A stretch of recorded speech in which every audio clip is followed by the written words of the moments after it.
What we do? Don't tell all the latest. Okay.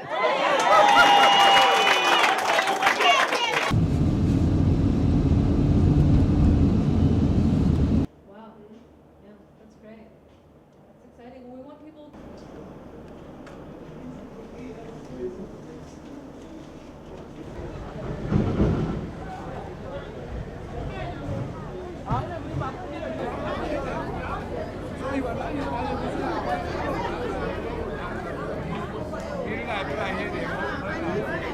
When the war came and the armed forces of Liberia, under the command of Simon K. Doe, stormed this place here on the 29th of July 1990 and massacred so many people here, men, women, children, who had sought refuge due to the carnage of the war. That's one of the mass graves. It also reminds us every year, July 29, of the evil that took place within our church, reminding men that evil is no longer good, but we can reconcile our differences and we can rebuild our nation.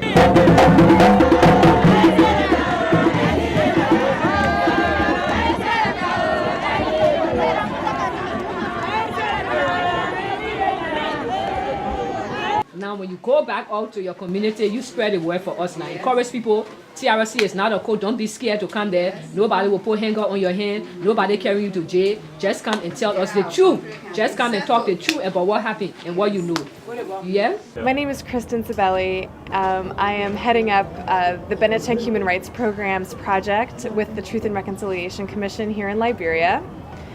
I've been working on this project for over 2 years. Started working with the TRC in June 2006 when the TRC launched.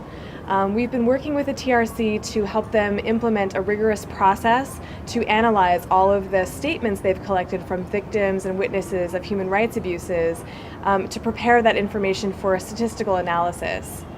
We want to forgive one another, but you don't forgive and forget, because anything you forget will happen again. You sit down, you remember, you write down exactly what happened, and then you say, okay, here is the picture of Liberia during the war. This is the Liberia I don't want to return again. This Liberia must go away and a new Liberia come.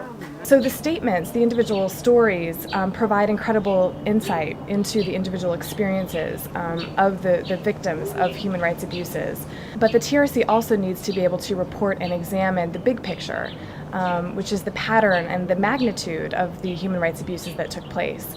So there's a challenge there. How do you go from 17,000 individual stories to being able to paint a picture of the statement givers collectively? We're trying to get everyone involved, and one of the key things is to get a survey, an understanding of data that is so humongous that no one group of people can actually sit down and go through it. And so the Benetech process for us was very good, because we saw it as a means of giving us a chance to understand the real meaning of the data that we're getting from the field. So that's where we come in. At the Benetech Human Rights Program, over the past 2 decades, we've developed tools and methods used to categorize, classify, and prepare large-scale amounts of information about human rights violations for defensible statistical analysis. I see the TRC as a hopeful foundation and platform to substantially understand what happened to us as a nation. So in each of the countries where we work with our partners to develop a customized set of definitions based on the specific context and objectives of the project. We have staff members at the TRC that are called coders, and the coders work with the set of definitions that we've developed, and they examine every statement, and they read the statement going against the set of definitions that we have, and they identify all all of the human rights violations reported in the statement. That information is carried across and copied over onto a coding form, a coding sheet. And then once that information is complete, then the coders hand that information over to the data entry staff, and the data entry staff enter the information into the database. But let me just give you a definition of what coding is about. It is the process of investigating and documenting human rights violations by identifying human rights violations in the statement, victims, and perpetrators. So here in Liberia, some of the human rights violations that we have defined in our controlled vocabulary include killing, assault, torture. Arbitrary detention, we have missing, we have exposure, forced displacement, we have abduction, we have rape, we have sexual slavery, we have multiple gang rape, destruction of property, we have looting of goods, we have robbery, we have cannibalism. With this process unfolding, and people being named, and people being recommended for prosecutions, there's hope that we can deal with the culture of impunity. And not just for those who are responsible for the killing of people, but also for those who plundered national resources. If there's going to be a sustainable change, people have to first face the reality of who they are, what they've done, and be determined to really make a difference. We need for people to know that what has happened here is wrong, and we need women to know that they have done nothing wrong. They have done nothing wrong. You know, they were violated, people disrespected them, people forced them against their will, that they are victims. They need not to be ashamed. Traditionally, people don't even want to say what happened to them. They are so ashamed. It is very difficult for women to just leave upon themselves and leave their husbands and families and fathers to come and talk.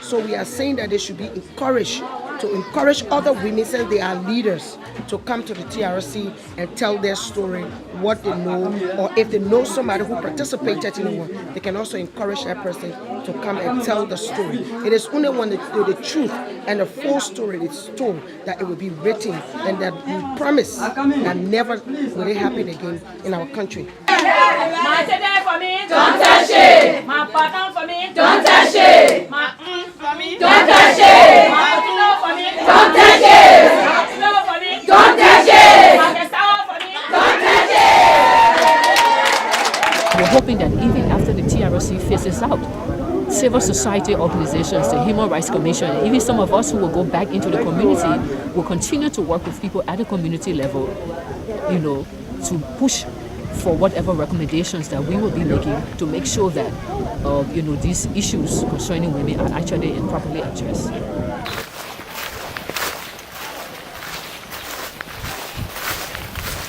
So it was only when I appeared the TRC here in May, when they did the bombing, that I realized that this actually was a thing that the TRC was interested in.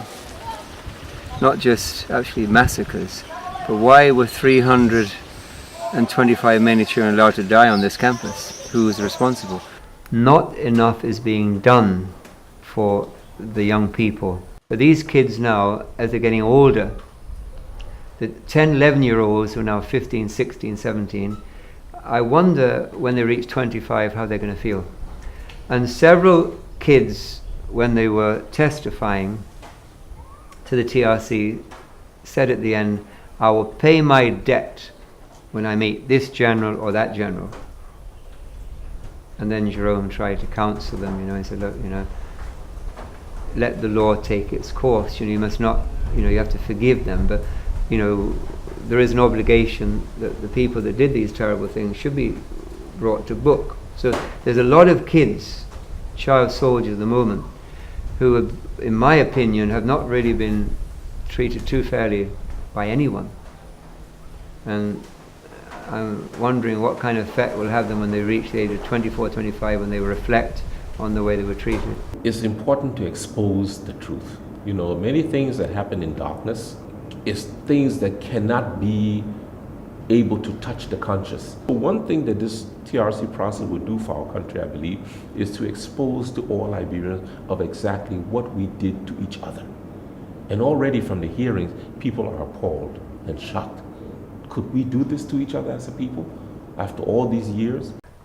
You know, one can whitewash over all these problems. But I always tell our people, you know, that peace is a fruit of justice. So if the poor people see some kind of justice, then, you know, God will have peace. You know, we have 9 commissioners, okay, that are on the commission, and our challenge is how to come forth with the best recommendations for the future, merging and blending our diverse views to get something that is optimal for this country. At the end, we have to say, these are the findings, these are the recommendations. We will come forth with what is good for this country. The next challenge will be what the government would do with that. Will they be willing to understand that this is for the sake of the whole, and therefore the total resources need to be put behind this good work. So if the recommendations can be implemented, I think we have provided a basis for moving to the future. You know, that will be peaceful. If government can muster the political will to prosecute, I think it will be dealing a deep blow, a strong blow, a deep wound to impunity. We don't need no more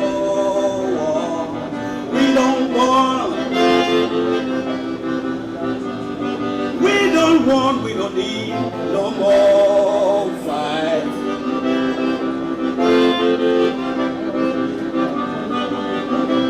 I thought education was a key of life, but then no more school because of war, oh Lord.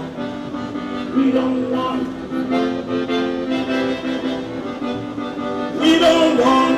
Can you please sing that for me? We don't want. Let's go. We don't need no more war.